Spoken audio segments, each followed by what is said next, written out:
عمران خان وایي که سمې پریکړې ونه شي پوځ له منځه ځي او پاکستان به 3 ټوټې شي. جزئیات هم دې ویډیو کې وګورئ او چینل سبسکرایب کړئ. د پاکستان پخوانی لومړي وزیر عمران خان ویلي که واکمنان سمې پریکړې ونه کړي نو پوځ به له منځه ولاړ او پاکستان به 3 ټوټې شي.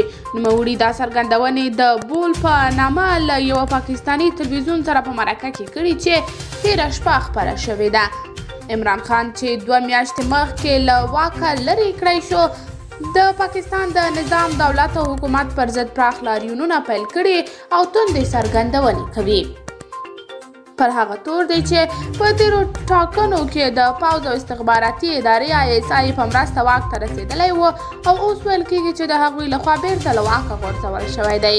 عمران خان چې په دغه تازه مرکه کې د پاکستان پر اسټبلیشمنټ پوځ او استخباراتو کلکې نیوکې کړي او ویلي دي چې که دوی سمې پریکړې ونه کړي نو پاکستان به 3 ټوټې او پوځ به له منځه ولاړ شي. هغه د شهباز شریف پر نوي حکومت نیوکه وکړه چې د هغه راتګ سره د پاکستان اقتصاد د زوال په لور روان دی. د پاکستانیو کلدارو ارزښت ورځ تر بلې غورځېږي او هیواد یې له اقتصادي سقوط سره مخ دی. د پاکستان پخوانی لومړي وزیر په ډاګه کړې که چیرې پاکستان اقتصادي سقوط وکړي نو تر ټولو مخکې به پوځ له منځه ولاړ شي. عمران خان ویلي کله چې اقتصاد سقوط وشي نو نړیوال به د مرستو په بدل کې د پاکستان د اټومي وسلو د له منځه وړلو شرط وړاندې کوي چې ورسره به پاکستان به 3 ټوټې شي.